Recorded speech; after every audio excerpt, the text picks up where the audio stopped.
Lapidado para servir, de João Menezes Essa. Capítulo 2. Estudo: um cristão, perseguidor de Cristo. Saulo ia com toda a fúria maltratar os cristãos da cidade de Damasco, quando subitamente ouviu uma voz: Saulo, Saulo, por que me persegues? Era o Senhor Jesus lhe falando. Saulo nem conhecia Jesus. Como, pois, ia para Damasco maltratá-lo, visto que Jesus também não morava lá? Isso prova que quem maltrata um cristão, maltrata a Jesus. Todo mundo sabe disso. Se sabe, não parece. Geralmente só se lembra desse texto quando se quer protestar educadamente uma perseguição aos cristãos. Aí todo mundo diz: quem maltrata um filho de Deus, maltrata o próprio Jesus.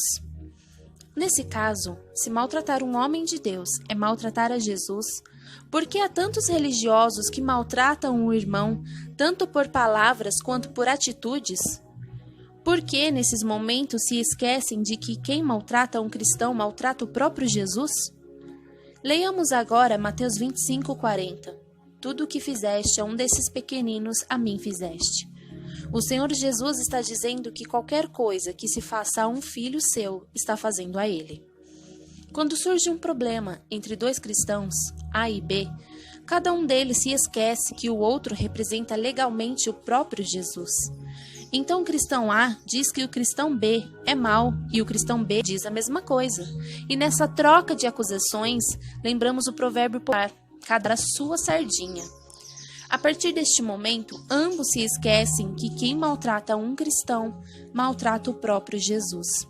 Reflitamos, pois, no seguinte: se determinada pessoa é chata para você, nunca deve esquecer que foi por ele que o Filho de Deus foi pendurado na cruz de horror por 6 horas. Determinado cristão pode ser chato para nós, no entanto, ele ainda é uma ovelha de Cristo.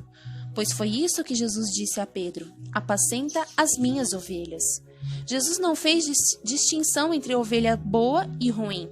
Ele simplesmente disse: minhas ovelhas.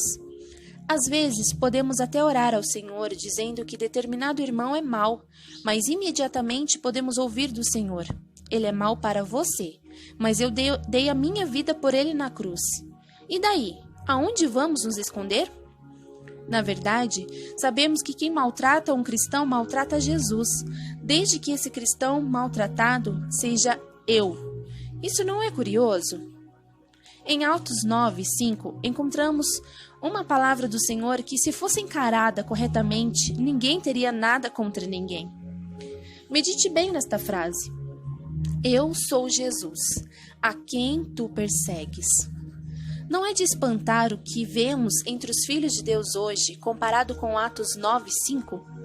Podemos concluir com isso que ainda existem muitos cristãos perseguindo Jesus, e isso é inacreditável.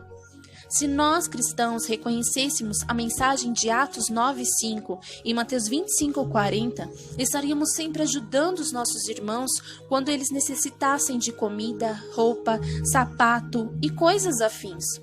Nosso problema está em querer até decorar o Salmo 23 e outros textos que nos ajudam, mas aqueles textos que nos mandam ajudar aos outros, como citados acima, nós simplesmente os esquecemos.